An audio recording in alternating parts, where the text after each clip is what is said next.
So CD Projekt Red dropped another gameplay overview of Phantom Liberty, and it genuinely got me even more excited for the upcoming expansion. We have a better look into the underbellies of Dogtown, new info on illegal cyber upgrades, as well as more details on the much-awaited police system rework. Cyberpunk is getting the biggest overhaul in its history and lots of new content to play through.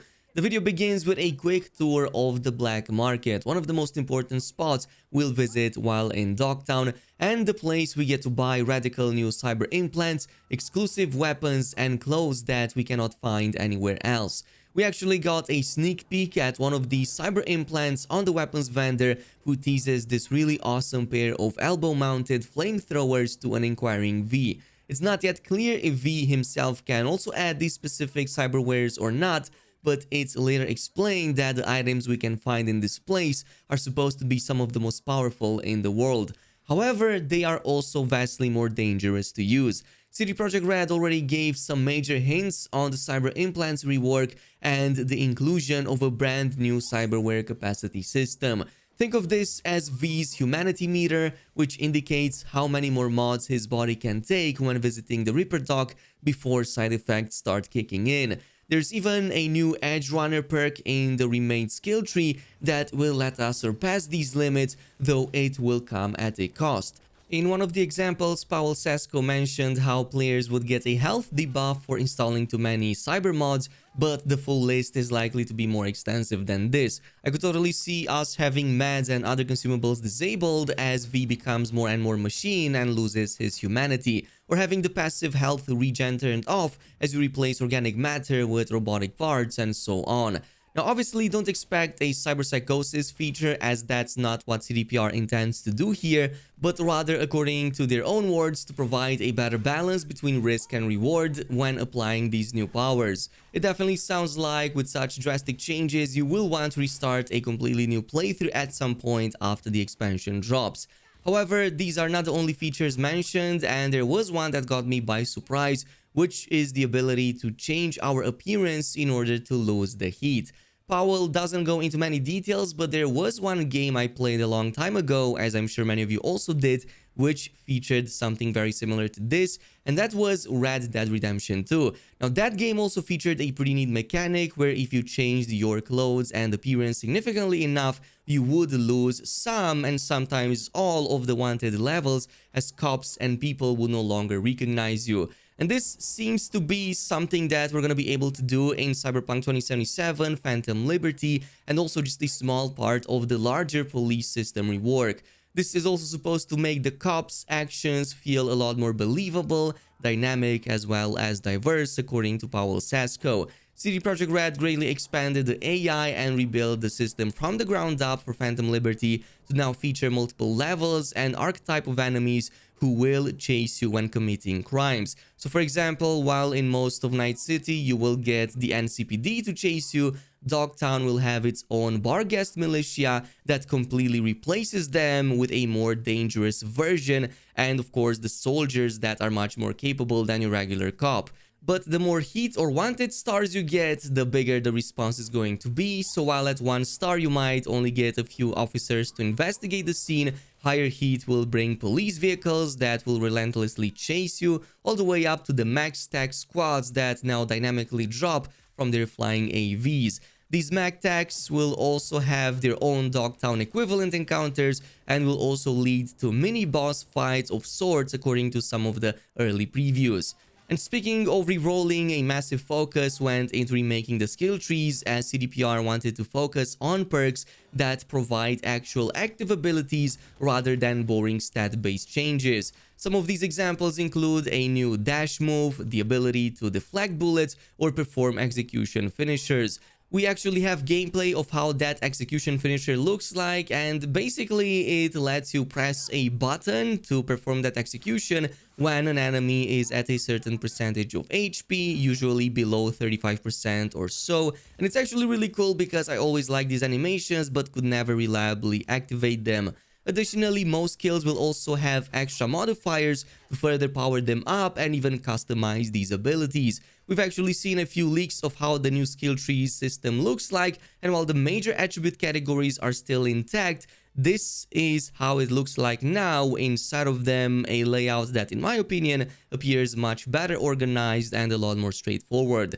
Another feature that's been long speculated to have missed the launch of Cyberpunk 2077 is the 6th skill tree. Well, it looks like that's also going to be part of the Phantom Liberty expansion, and we're gonna get a brand new relic tree with it.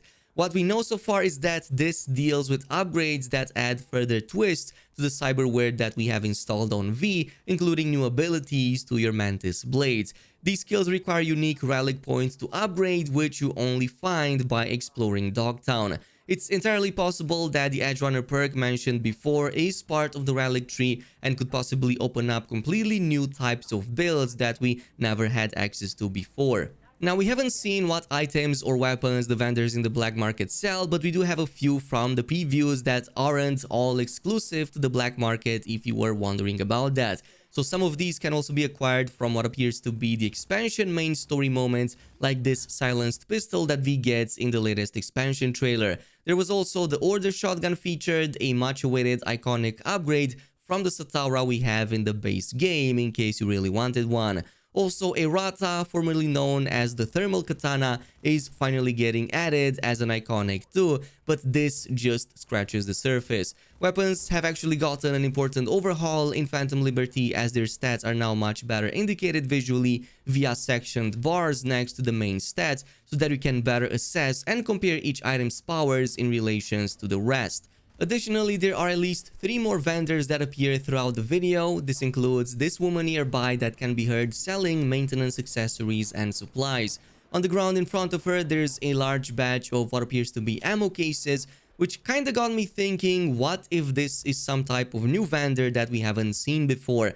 First of all, because you can already craft ammo or buy it from existing weapon vendors, so there isn't actually a need for a separate one. But most important, what if this is the NPC that helps with a humanity mechanic that gets added in the new expansion? Maybe these are supplies that help us more easily manage higher amounts of body mods without actually exceeding the limit and getting debuffs. Of course, your theory is more than welcomed in the comment section down below. In the second half of the video, we can see V approaching a third vendor with a bunch of robotic limbs displayed and a large sales sign in the front. This one seems to showcase a lot of limbs and exoskeleton body mods, so possibly upgrades that benefit the athletics and the body attributes. It's likely this is also the Reaper dog we get to buy cyberware mods in this location and then apply to get new abilities. Now, the black market isn't just a place to hang out, but also a gathering spot that attracts the most dangerous of individuals, from mercenaries all the way up to members of Kurt Hansen's own private militia. Kurt is the ruler of Dogtown, he's also the leader of the Barghest militia, and essentially the entire district is outside of the jurisdiction of the NCPD. As part of the new police system overhaul, Dogtown will feature a completely different set of enemies, as the NCPD forces you typically find in Night City get replaced with the Barghest militia while in the new district. Many of Kurt Hansen's men are former soldiers who worked for the Megacorps, so also expect they will be much more dangerous than your typical NCPD cop. Now, the events in Phantom Liberty also happen before the ending of the main game, since playing the expansion can also unlock one new extra ending for the base game. And according to recent interviews with the game's director, we can start the new expansion content right after the encounter with the Voodoo Boys in the main story. However, they also seem to imply there's some kind of way to skip right through all of that and jump straight into the new expansion from the main menu. However, this might just be phrased a little bit wrong. In any case, a lot has gone into making the open world more believable, especially in the new district, but the base game has also been changed a lot. There are a lot more dynamic events in the new expansion, a lot more secrets to find, Easter eggs, and a lot more cooler ways to interact with your surroundings. And yes, if you were wondering, this also extends to the existing factions, which will now feature car chases between them, and they will dynamically fight with each other, which is also mostly part of the new AI improvements that extends to all of these enemies. We of course know that Dogtown is split into 3 main areas. This includes the upper, the lower district, as well as the downtown. These all have their own different vibes to them and also different levels of danger. So some of them might be a lot more harder to navigate than the others, but might present more opportunities. But part of making the new expansion a lot more interesting is also going to be the new system of car chases or vehicle combat. So vehicle combat actually has two main components, one of them in which V can actually use his weapons while driving around, be it using handguns and shoot through the windshields or the windows. This is actually going to have its own button and it's going to be pretty awesome. Plus, on motorcycle, he can also use his katana as long as you have one upon you. But there's also a second, even more interesting component, which is the weaponized vehicles, and some of them will actually feature stuff like Gatling guns or rockets that you can actually use and shoot while driving those cars. This only applies to some of the vehicles, not all of them, but there's also another big change coming, which is the fact that vehicles also feature weak spots, which can actually come in handy when you're in a chase scene and have to take down the enemies fast. There's one final bit about vehicles, and that is the fact that Mama Wells will feature a bunch of fixer missions in the new expansion that marks a bunch of vehicles all across Night City that you have to go ahead and steal. These will include a short number of side missions that have their own objectives, such as, for example, to steal these without any damage while you are getting chased by enemies, and so on. Anyway, Phantom Liberty is absolutely huge and there's gonna be a bigger breakdown of everything you should expect from the new expansion in the future. In the meantime, we're gonna leave it at this with the new details. Thanks so much for watching and I'll see you guys in the next video.